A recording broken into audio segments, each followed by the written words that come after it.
Cosatu has warned government that it might be asking for trouble if municipal workers don't get pay increases at the end of this month. This after National Treasury reneged on a deal to increase wages. Cosatu's parliamentary coordinator, Matthew Parks, joins me now to tell us what would happen if workers do not get their increases at the end of the month. Mr. Parks, before we get to the possible outcome if the wage increases are not adhered to, let's start off with the reasoning behind these increases. So we know that municipal workers are essential to the provision of basic services and, of course, to the maintaining of valuable infrastructure. So we know and appreciate the vital work that they do. And we also acknowledge that they should be fairly compensated. But are wage increases by the end of July a fair or realistic expectation, given the impact of the pandemic and lockdown, which have both led to hundreds of thousands of South Africans losing their jobs and our economy suffering its worst decline in decades? Yes, look, we think workers are right to expect government, and in particular local government, to honour the signed wage agreement. This is a 3-year wage agreement. National government and municipalities asked workers to agree to a 3-year wage agreement so they would be able to better budget for those increases. And the increases are reasonable. They're basically inflationary-linked increases. The current agreement is meant to come into effect in July. It's a 6.5%. Many municipal workers are paid very little money.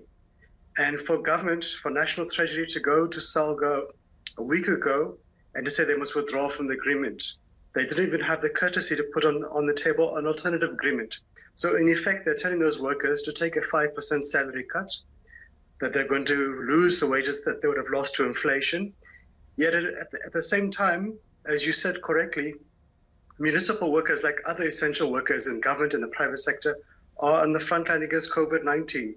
The infection rate of municipal workers to COVID-19 is 4 times the normal rate for South Africans. Already 67 municipal workers have died, 4,500 have been infected, and many of those are in fact municipal cleansing workers, those who fetch refuse from communities, clean the streets, etc. So it's going to be a double blow to workers already being decimated by the pandemic, now to be told by government that, we're not going to give you an increase. At the same time, the politicians are having huge salaries, are living for free, often at the expense of the state. So we think if government is serious, they should honour the agreement. We cannot predict what workers will do. We'd have to be guided by what municipal workers, and in particular our affiliates, some will decide to do if this happens. But we think it's very unfair, and it's going to provoke labour instability when we can least afford such issues right now, and we think it's an insult to workers, in fact. Mr. Parks, you say that government didn't even have the decency to put a different deal or an alternative deal on the table. Would workers consider an alternative deal, do you think?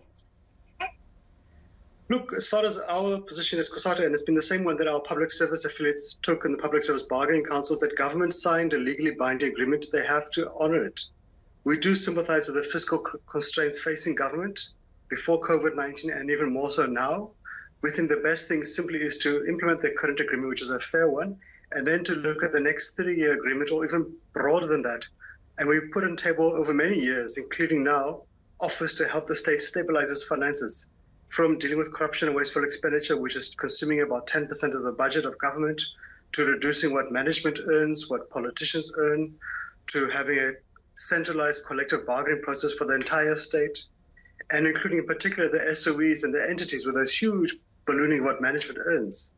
But government has to negotiate in good faith. They can't expect workers to negotiate if government can just decide at the drop of a hat or walking away from the agreement. And look, I understand that in the private sector, many workers are facing retrenchments. They're not getting the salaries, not getting the increases. So there's going to be even more pressure upon municipal and public service workers who are now having to take care of not just the 7 unemployed relatives they often support, but in fact other workers in the broader families who are now earning less wages. So we don't think it's fair to compare public and municipal workers to private sector workers. But as I said, we're all in the same boat together. And that's why we also, as Cosatu, we've made proposals about how to deal with corruption and wasteful expenditure and how to grow the economy. So it's essentially what you're saying there is that corruption in procurement of PPE at a provincial and municipal level, dealing with that corruption effectively could save the government millions, which could then be redirected into salary increases. Is that correct?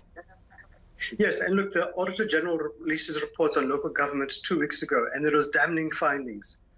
Only less than 10% of municipalities, barely 20, had clean audits. About 10% didn't even bother to submit the financial statements to the Auditor General, so he was completely unable to even know what's happening. Irregular expenditure has increased from 24 billion rand to 34 billion rand within 1 year. The Auditor General estimates an entire government, an entire fiscus, will lose about 150 billion rand every year to wasteful expenditure and corruption, and it's increasing all the time. And we don't see action by government at national, provincial, or local level to deal with that. Yet government is now seeking to shift the problem of this fiscal crisis onto the backs of workers who already get paid very little.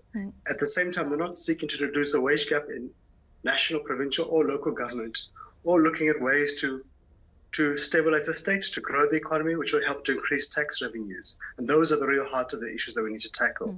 Mr. Parks, before I let you go, a very important question. Are strikes on the cards? We know that municipal workers do provide essential funds we were speaking about, essential services. We were speaking about that a little bit earlier.